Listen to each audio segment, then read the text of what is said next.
Hello guys, welcome back to my YouTube channel. Today we have an algebra challenge question before us.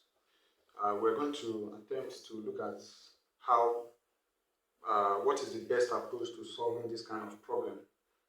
This question is actually meant for students who are writing international exams like the International Maths Olympiad, IGCSE, SAT, and so on. So let's see how this challenge can best be solved. Let's start with solution. So we have a plus 1 over a equal to root 3. So what we are going to do is to take the cube root of both, take cube of both sides, take cube of both sides. So once that is done, we have a plus 1 over a cube equal to square root of 3 cubed. Now, to solve the left-hand side, we can easily evaluate the right-hand side, but the left-hand side is where the challenge is. And to simplify it, we are going to use an algebraic identity, which is alpha plus beta cubed equal to alpha cubed plus beta cubed plus 3 alpha beta, because the power is 3, so it's going to be 3 alpha beta, open bracket, alpha plus beta, close that.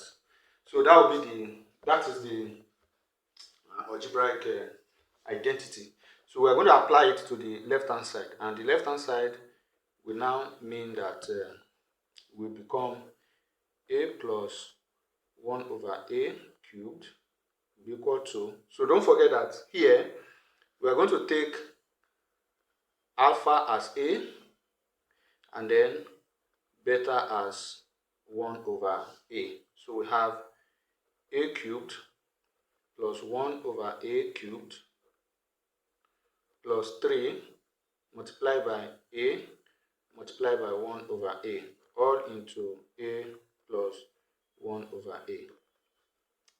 And don't forget that this is going to be equal to square root of 3 cubed.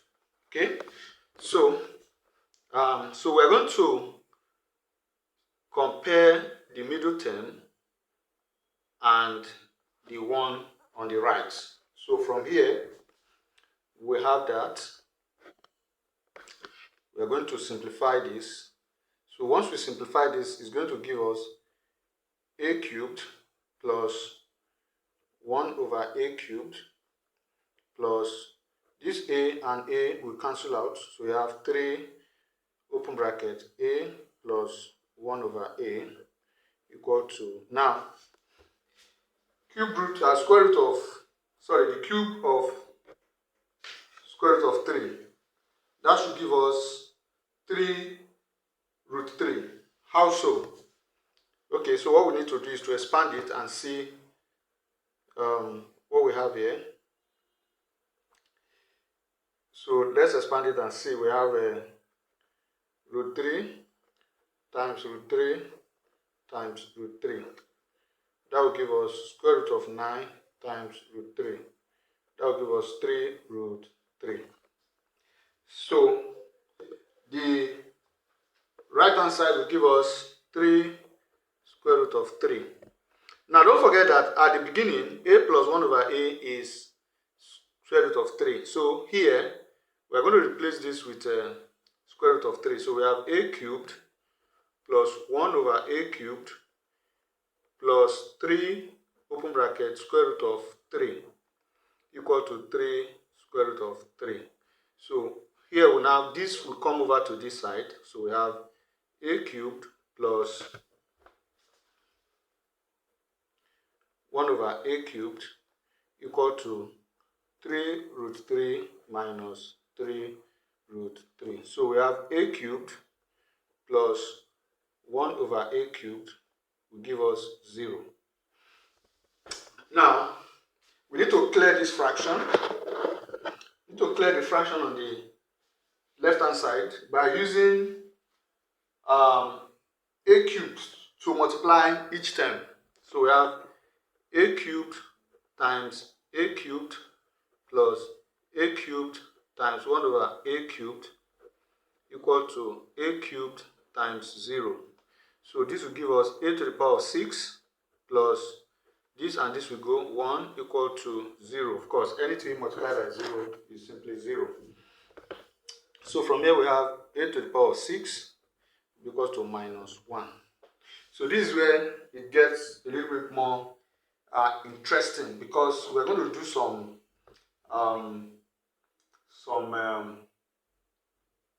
kind of mathematical abracadabra.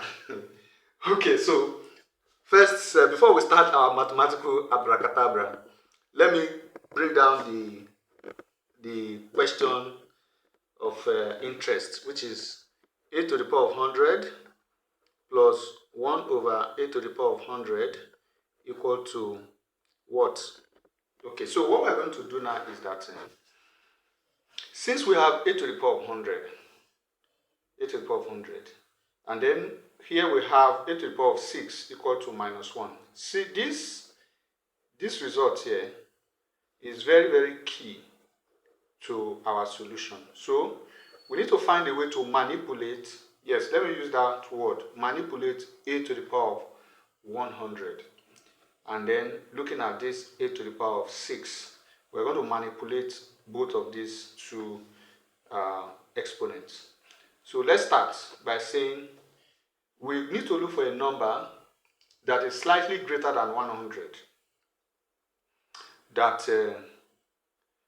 Okay, let me put it this way. How many times can 6 go? Is 100 divisible by 6 exactly? I think the answer is no. Because if you go ahead to divide, that's going to be 50 over 3, which is not divisible, even though both of them are even numbers. So what we need to do is to find, let me do it this way here, so that we understand exactly what it is I am talking about. Now, let's say we have 6 multiplied by 15. That should give us 90, which is not up to 100 here. Let's try 6 times 16. This should give us 96. Is that not?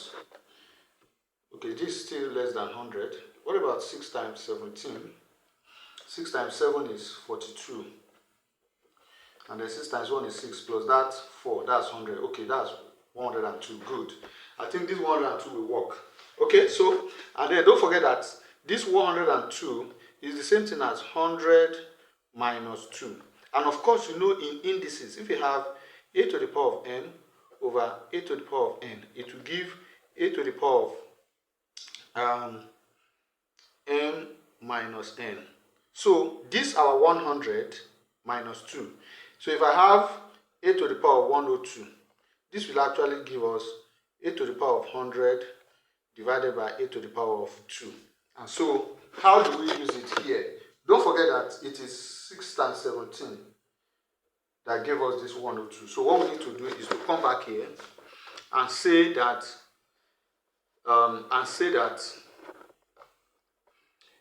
a to the power of 6 all raised to the power of 17. Of course, that one will mean 6 times 17, which is 102. And don't forget that 102 is similar to 100 minus 2, which we can write as, if we apply this law of indices here, the law of indices I talked about here, like I said, this law of indices I talked about, a to the power of m over a to the power of n, is the same as a to the power of m minus n. So we come back here and say that this one now will be, because this 6 times 17 is 102. And then if you break it down, it's going to be, this will give us a to the power of 2. Yes, because a to the power of 6 times 17 is 102, then minus 2. That will give us 100, which is what we had here, okay? Good. Let's go back. The same thing will be applicable to this. This one now will be a to the power of 2 all over a to the power of 6 to the power of 17. Now this will give us, of course, we know that a to the power of 6 is minus 1. So this will give us minus 1 to the power of 17 over a to the power of 2 plus a to the power of 2 over minus 1 to the power of 17. This is where it becomes very interesting. So allow me to switch over to the next page, so that I'm going to have, so let's continue. So I'm going to repeat that step again, which is, we have minus 1 to the power of 17 over a squared plus a squared to the power of minus 1 to the power of 17. So, and this will give us, okay, let me continue that from here. This will give us minus 1 over a squared plus a squared over minus 1. Because, because since the power is odd, 17, and the base is minus 1, so the answer is going to be minus 1, because as long as the base is minus 1, and then you have the odd, an odd power, is going to be minus 1. Same thing applies. So what we need to do is to simplify this to give us minus 1 over a squared. Then, of course, when you divide this, it's going to give us minus a squared. Now, let me rewrite it. I will write it. Okay, first of all, let me factorize. Minus is common, so you have 1 over a squared plus a squared. So I'm going to rewrite this as minus a squared plus 1 over a squared. Okay, so there is also another identity that we are going to apply here. That identity is if we have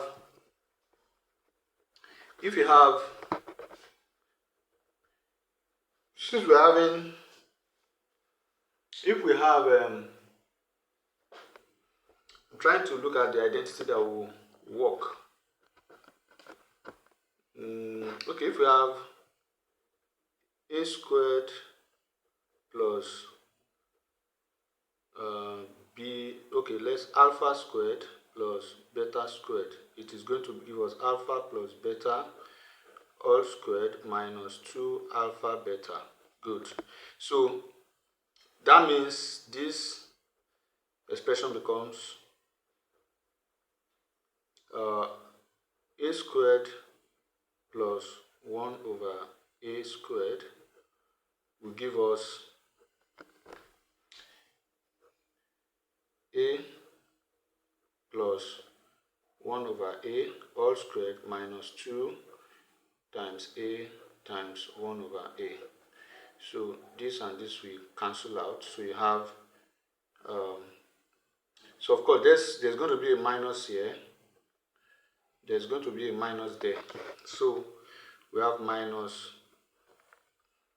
a plus 1 over a all squared minus 2. Close the brackets. So a plus 1 over a is still square root of 3. Square root of 3. So that will give us square root of 3 squared minus 2. That will be minus square root of 3 squared is 3 minus 2. So the answer is minus 1. So that's minus 1. Wow. This is interesting. I love this. Thank you very much. So we come to the end of the question. Please, before I leave, subscribe to my channel if you are returning. If you are new, and then you can also thumbs up my video, give me a like, and then turn on the notification bell. Leave a comment in the comment, and I'll see you in the next video. Thank you very much for watching.